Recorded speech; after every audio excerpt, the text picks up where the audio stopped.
Bonjour, aujourd'hui un exercice sur l'arc-boutement et donc associé au phénomène de frottement.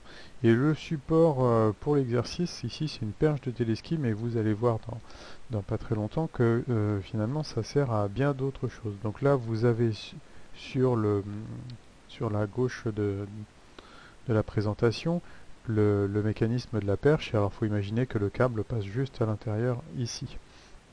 Et les questions qui vous sont demandées ici, c'est d'exprimer les lois de Coulomb au point A et B et de déterminer la loi reliant les différents paramètres afin de déterminer ce qu'on appelle l'arc-boutement entre le câble et la douille, donc la douille qui est ici, hein, et de conclure.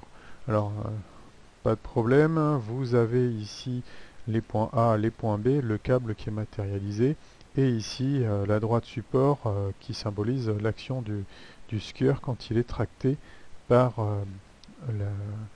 la canne ou la perche du téléski. Donc voilà ici les points de contact A et B. Et puis toute la géométrie du mécanisme. Donc pour exprimer les lois de Coulomb en A et B, vous allez d'abord devoir définir la vitesse de glissement de la douille par rapport au câble. Donc on suppose le câble immobile, pardon, et on voit que la douille commence à glisser, hein. Ici le sens de déplacement du câble est comme ceci, mais attention, on regarde la vitesse de la perche par rapport au câble. Et s'il devait y avoir glissement, c'est-à-dire que on suppose que ça c'est immobile et que puisque vous êtes tracté vous par la perche, hein, donc votre référence à vous c'est la perche, et vous voyez le câble glisser, enfin avancer comme ceci. Vous êtes donc en glissement. Mais si maintenant je regarde la vitesse de la douille par rapport au câble, les choses s'inversent. J'ai l'impression que le câble est immobile et que moi je recule sur le câble. Donc la vitesse au point B et au point A du câble, pardon, de la douille par rapport au câble sera vraisemblablement une vitesse qui va être dirigée comme ceci. Ensuite, vous devez réfléchir aux actions normales au contact A et B. Et l'action ici du câble sur la douille, ça va être d'empêcher la douille de pénétrer à l'intérieur du câble. Donc ça va sans doute être une action dirigée vers le haut comme ceci. Et de même, en bas, en A, le câble va exercer une action telle que la douille ne puisse pas rentrer dans le câble, donc une action dirigée vers le bas ici. Enfin, le haut, le bas n'a pas trop de sens, mais c'est à prendre en référence plutôt par rapport à Y ou moins Y. Alors j'ai prévu du lourd pour illustrer ce phénomène d'arc-boutement, puisque je vous ai dit, il n'est pas que présent dans les perches de téléski, mais dans des objets plus courants. Par exemple, celui-là.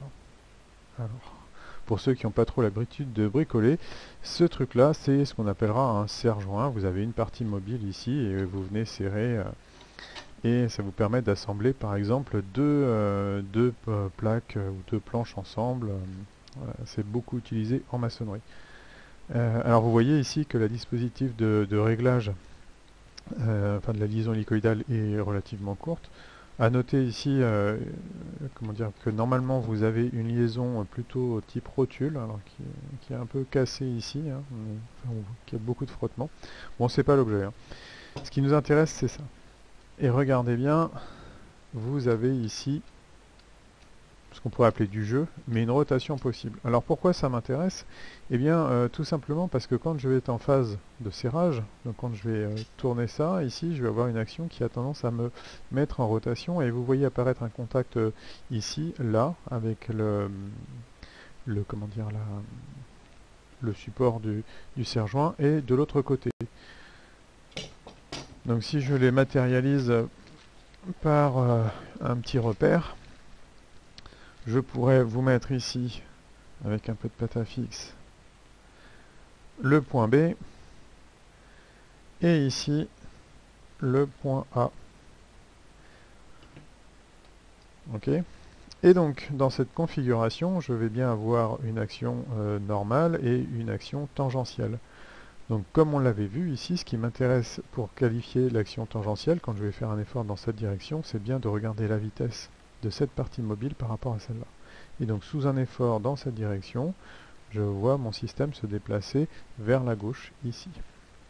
Ça veut donc dire que l'action de frottement de la partie fixe sur la partie mobile va être dirigée comme ceci. Elle s'oppose à la vitesse. Donc c'est la deuxième loi de Coulomb. La première loi de Coulomb étant que l'action tangentielle vectorielle, le vecteur vitesse est nul, et ce qui me donne l'information de direction. Alors maintenant, j'aimerais vous faire prendre conscience d'un autre phénomène qui est celui du glissement ou de l'arc-boutement. Alors c'est un peu lourd. Je vais m'aider d'un support. Voilà, c'est plus simple. Imaginez que mon action extérieure sur la partie mobile se situe ici. Vous voyez, je passe facilement en glissement.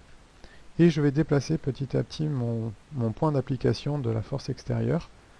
Alors ça marche encore, mais je suis obligé de pousser de façon plus intense.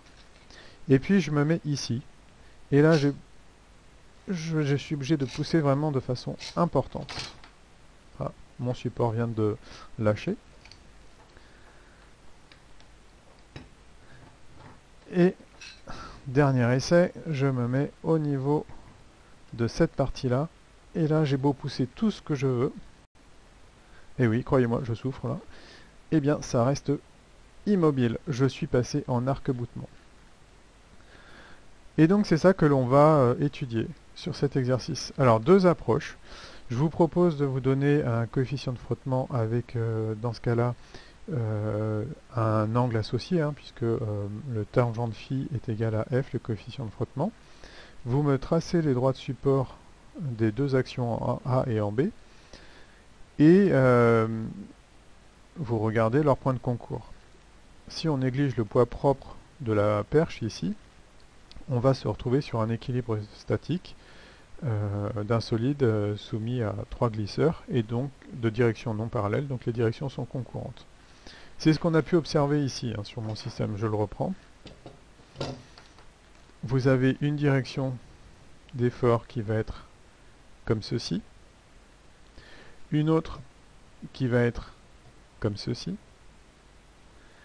et donc là je me suis mis sur les cônes de frottement, donc l'angle est maximal, maximum, pardon, et donc si mon action se situe dans cette zone-là, avant l'intersection, comme je ne peux plus écarter davantage, hein, puisque je suis sur le cône de frottement, eh bien je ne peux plus avoir la concurrence des trois directions, et je suis donc alors en glissement.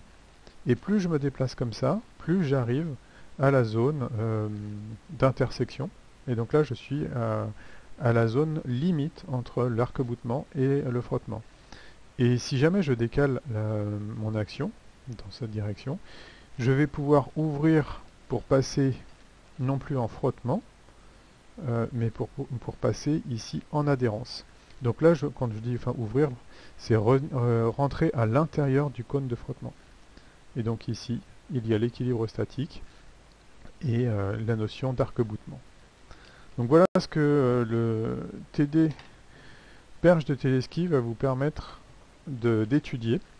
Alors je vous invite à le faire d'un point de vue statique graphique, ce que j'ai essayé d'expliquer avec mes crayons, et puis d'un point de vue statique analytique, en écrivant tout simplement le PFS au point A ou au point B ou au point O, comme vous voulez.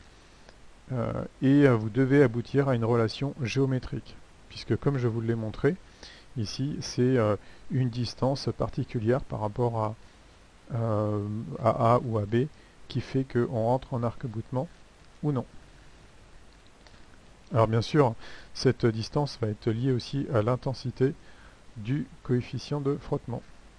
Bon courage à tous!